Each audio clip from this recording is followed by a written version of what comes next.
great theologians of the Middle Ages. He got it right, I think. He said Abram here was motivated only by fear, not by the mission of God.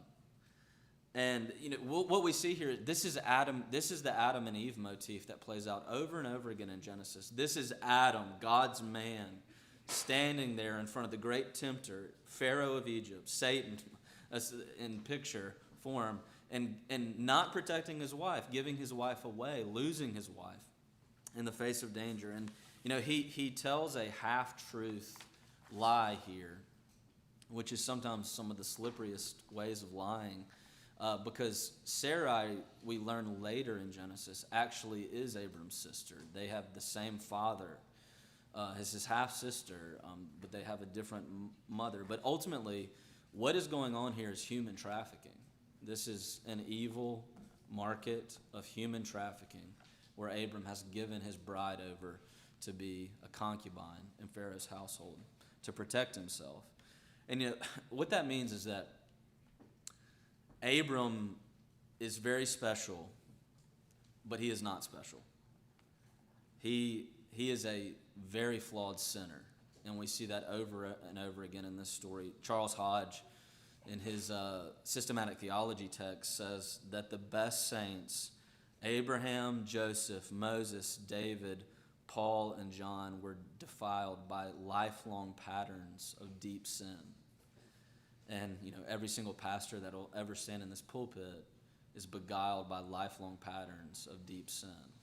And so are all of us. But look, all of that aside, why is this passage in the Bible? And I don't think the passage is in the Bible for us to come to it and do a moral, ethical evaluation of it. Instead, I think when you come to the end of the passage in chapter 13, 1-4, you see that Abram walks away from this thing blessed. This Abram gives his wife as a concubine through a lie to Pharaoh, and he walks out of this with more than he ever had. He walks out of this blessed by God and Pharaoh cursed by God. And what that means is that even though Abram is at fault, this is John Currid, he says, even though Abram is at fault and Pharaoh is duped, God still intervenes for his people, for the one that he has called, the one that he has chosen. This is not primarily a passage here to look at Abraham as an example of how not to live. This is about God. This is about what God does in the midst of a mess. This is about God coming in and saving the promise of Genesis 3:15. It's about God. If Sarah would have gone on and her womb would have been opened, whose baby was she going to have? She was going to have Pharaoh's baby. But God steps into a mess when Abraham messes everything up, and he intervenes, he imposes.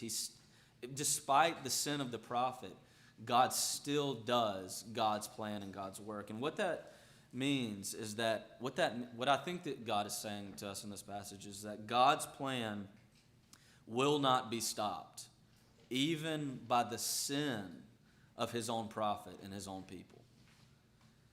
And that leads us into the dizzying tailspin, the deep dive down into the fact that the Bible teaches not just that God intervenes in messes, but more than that God determines, controls, plans, ordains, and brings about every single thing that happens on this planet, in all spaces and all times, unto an ultimate purpose.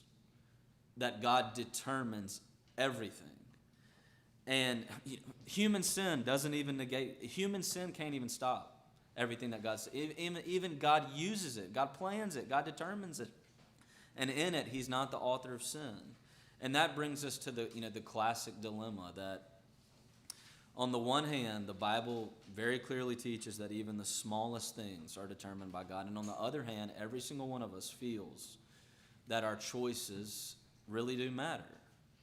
Every single one of us knows that the choices we have in life, the situations that face us when we have to make real decisions at every moment, we feel like we have freedom in that. We feel like we have the ability to make choices that matter. But at the same time, the Bible teaches that God fully determines everything at all times and all ways. And, what do you do with that? What do you do with this classic difficulty that philosophers and theologians and humans have been talking about for century upon century? And What the Bible does with it is it comes to a place like Proverbs 16. And in Proverbs 16, you get this diagonalizing of all philosophy and all religion. When God says this, man plans his course, and the Lord determines his steps. You see what he's saying? Human beings plan their course, and the Lord determines every step that we take at the very same time. In other words, this what the Bible says is what no other philosophy has ever been able to come to. And that's that it's not 50-50, that I'm 50% free and 50% determined. It's not 60-40 or 70-30. It's saying that what you do, you are actually free and absolutely determined at the very same time. The Bible cuts across it and says you're 100% free, and God determines everything 100%, absolutely. That your choices matter truly, and yet God determines all things at the very same time. And what that means is that the reason philosophy has not been able to deal with this is because when we come to talking about God's absoluteness, his divinity, his plan, his determination, his foreordination, his divine counsel, his predestinarian will, and all the other great terms that we use for that, when we start talking about that, we come up against it. We hit a wall. We step into the holy place and enter into this divine mystery that we cannot understand, but at the same time have to say what the Bible teaches, and that's that we are truly free, and God is absolute in determining every single thing that happens in this world. And Herman Bavinck, the great Dutch theologian, he says it like this: no one has ever been able to come up with an adequate account of this. And he quotes Augustine, "The will of the Creator," said Augustine, "it determines the nature of every created thing." But philosophy has never been satisfied with this and never stopped looking for another deeper explanation of things. But the logic breaks down. Every account of human freedom and divine determination bumps up against the fact of stepping into the mystery of the Holy of Holies. And there have been, the Bible comes in and says this in the midst of two great alternatives that have been out there for 2,000 years or so. The first great alternative to this, the one extreme, is often called fatalism. And fatalism says that you're so determined that your choices don't actually matter.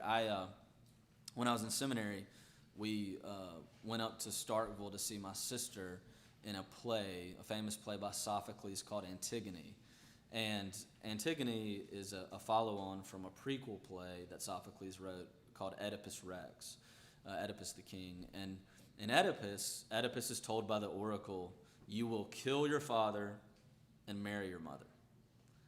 And, Oedipus, if you know the story, does everything he possibly can in life to avoid killing his father and marrying his mother. He runs away. He gets as far away from them as he possibly can. And in the end of the play, every single thing that he's done has led him to two ultimate ends. He kills his father, and he marries his mother. Every choice he was trying to get away from, that determination, and then in the end it happened. And this is classic fatalism, that your choices do not matter at all. You are so fully determined that everything that happens is beyond your choices.